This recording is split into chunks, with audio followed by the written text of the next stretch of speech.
¿La recomiendo? ¿No la recomiendo? ¿Qué trucos tenéis que aplicar para que os salga bien? Y, ojo, ¿son todas las pinturas de tiza iguales? Si estáis considerando pintar algún mueble tapizado y no estáis segura de si funciona o no, o si te va a quedar acartonado o crujiente la superficie, bueno, pues no os vayáis a ningún sitio porque en este vídeo os voy a contar la verdad, toda la verdad y nada más que la verdad. Pero antes de profundizar en el tema, voy a presentarme y os voy a explicar por qué decidí pintar los asientos de estas sillas a 28 grados en la sombra y sin una pizca de brisa marina. Bienvenidos a mi nuevo vídeo del canal de la chica mañosa, que soy yo, Chus. Si queréis probar a pintar tejidos de tapicería, el verano en el que nos encontramos ahora, por eso voy tan fresquita y tengo tanto calor, bueno, pues el verano es el mejor momento para hacerlo porque es cuando las temperaturas, por lo menos aquí en España y en Europa, son más altas y con esto se seca la pintura, las diferentes capas de pintura que le vamos a tener que aplicar a cualquier cosa que pintemos mucho más rápido. Bueno, ¿eso qué significa? Pues que el proyecto en sí lo vamos a terminar mucho antes. Os voy a enseñar el proyecto de hoy. Mirad, esta es la parte de delante y ya le he quitado, ojo, la primera capa, una capa de tejido muy fina que la tenía por encima, y esta es la segunda. Cuando me di cuenta que había tantísimas grapas que me iba a aburrir de quitarlas, decidí pintarla con pintura de tiza que tenía ganas. He trabajado mucho con pintura de tiza, pero nunca he utilizado la pintura de tiza para teñir tejidos porque nunca me ha convencido, la verdad. Siempre me he pensado, eso es algún vídeo que está patrocinando un fabricante de pintura de tiza y finalmente no va a funcionar. Así que, como soy una escéptica, en este vídeo os voy a enseñar verdaderamente si funciona o no funciona. Os voy a decir la verdad, toda la verdad y nada más que la verdad, porque este vídeo no lo patrocina ningún fabricante de pintura de tiza. Ni siquiera me han regalado la pintura.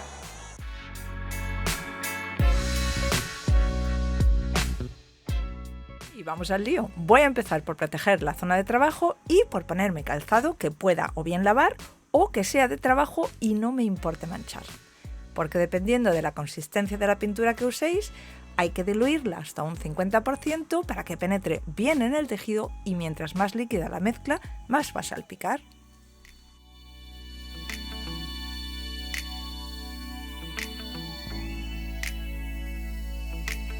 Este vídeo no está patrocinado por nadie, lo patrocino yo con mi labor. He pagado por las pinturas y las he escogido simple y llanamente por dos razones. Número uno, porque ya la conocía, conozco el contenido de pigmentos, que es finalmente el que me va a ayudar a obtener un teñido intensivo del tapizado. Y número dos, porque tienen una carta de colores que llevan muchísimo tiempo con ella y me puedo fiar de que la próxima vez que quiera a lo mejor pintar algo a juego, pues lo voy a poder hacer porque el mismo color va a seguir estando disponible. Hay muchos fabricantes que cambian la carta de colores. Por ejemplo, estoy pensando en uno en concreto que cuando he ido a terminar de pintar un mueble de turquesa, ese turquesa en particular ya no lo tenían. Bueno, pues para que esto no me pase, normalmente voy con los clásicos, como este que estoy utilizando, para que la próxima vez no tengáis el problema.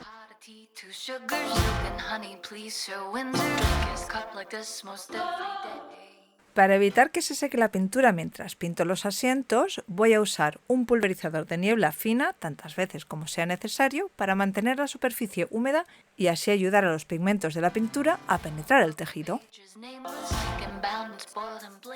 Pintar muebles tapizados de oscuro a claro no os lo recomiendo, porque va a ser muchísimo trabajo, muchas capas y finalmente el resultado no va a ser tan bueno.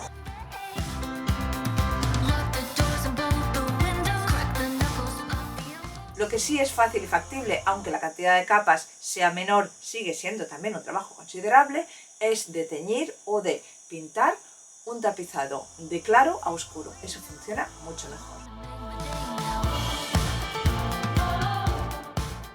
Voy a pintar dos asientos del juego de sillas. En una de ellas he dejado la tela estampada de algodón 100% y en la otra he dejado la chinilla rosa de fibra sintética.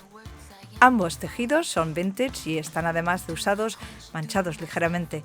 De esta forma sabremos cuántas capas necesitamos para cubrir ambos y contrastar los resultados.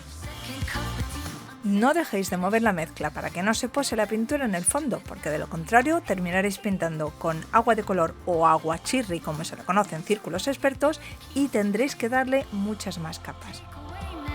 Cuando tiñáis tapizados, el trabajo del pincel en sí no es pintar, sino ayudaros a que penetren los pigmentos dentro de la tela, y para eso necesitáis unos pinceles que tengan unas cerdas rígidas y a poder ser que sean de cierta calidad para que no vayan perdiendo cerdas constantemente que luego tengáis que quitar con las manos. No tienen por qué ser redondos, pueden ser de cualquier otra forma, pero tienen que ser robustos y las cerdas tienen que ser lo suficientemente fuertes y no demasiado flexibles como para ayudaros a que penetren esos pigmentos dentro de la tela. Este lo utilizaría para superficies más grandes, es decir, ya si me metiese en pintar un sofá o un sillón, bueno, pues obviamente no quiero uno pequeñito, quiero avanzar más rápido, y este y otros de este tipo para superficies más pequeñas. Hay vídeos en los que se recomienda utilizar una lija para ayudar a que penetren esos pigmentos dentro del tejido. Yo ese sistema no lo recomiendo porque a mí no me ha dado resultado. ¿Por qué? Porque termina formándose una especie de espumilla por encima que básicamente es también donde se quedan muchos de los pigmentos, y lo que queremos es no que se queden en la superficie sino dentro, así que lijar sí, pero al final, cuando ya esté seco, no antes, porque si no le vamos a quitar bastante de la pigmentación a la mezcla de agua y pintura. Bueno, la última capa ya está dada y como veis incluso al oído se nota que hay una cierta rigidez. Y otra cosa que os digo es que del todo no está tapada tampoco la tela. Hay partes en las que se ve blanco y todavía no he pasado la lija. Para quitarle este acartonamiento tenemos que pasarle la lija. La va a dejar mucho más suave, pero al quitarle esta capa superior también le vamos a quitar un poco del color, que luego va a cambiar otra vez al ponerle el barniz.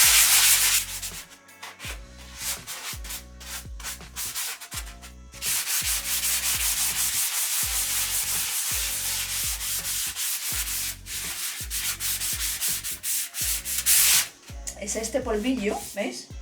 Que se queda así por encima, el que le da ese acabado tan duro, pero cuando se le quita, se queda súper suave, la verdad. Una vez lijados ambos asientos y antes de sellar la pintura, quise saber si desteñirían en seco. Para mi sorpresa, no fue este el caso. El asiento de Chenilla no desteñó nada o casi nada, y en el caso del algodón, solo un poco. Claro que si se mojasen desteñirían, por eso vamos a sellarlos, uno con cera y el otro con barniz para pintura de tiza, diluido al agua al 50%, igual que la pintura. En mi opinión, transformar sillas, sofás y sillones es una de las labores más gratificantes dentro del hogar. No solamente porque están siempre a la vista, sino porque son muebles que verdaderamente usamos a diario y que cambian por completo la decoración de un salón o un comedor.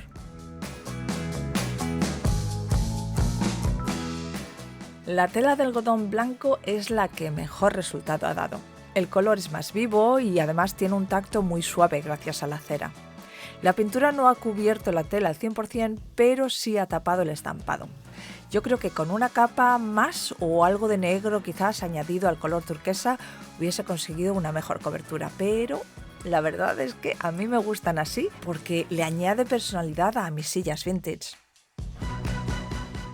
El asiento de Chenilla de color rosa no ha dado buenos resultados. Los pelillos de la fibra terciopelada se han apelmazado y pegado entre sí y no conseguí despegarlos aun pasando la lija una y otra vez. Lo único que conseguí lijándola tantas veces fue dañar la tela aún más de lo que ya estaba. Así que en telas sintéticas de estas características solo lo recomendaría si la tela fuese de muy buena calidad y estuviese en perfectas condiciones. E incluso entonces creo que antes de empezar lo prudente sería hacer una prueba sobre una muestra del mismo tejido para evitar decepciones y malgastar dinero y tiempo. ¿Pintaría un sofá o butaca sabiendo la cantidad de capas que hay que darle y el tiempo de secado que necesita cada una? Sí, rotundamente sí, siempre que el mueble fuese de mi gusto y el tejido del tapizado estuviese en buenas condiciones. Y además fuese de fibra natural, claro, por lo menos en un alto porcentaje, porque la alternativa sería dejarlo tapizar profesionalmente y es una inversión considerable que no todos podemos pagar. Para muebles grandes planearía una semanita de trabajo porque hay que dejar suficiente tiempo para que se seque cada una de las capas. Para butacas creo que medio litro de pintura bastarían y sobrarían mientras sea pintura de calidad. Para un sofá de 3 plazas pediría 1 litro, para no quedarme corta ni a medias.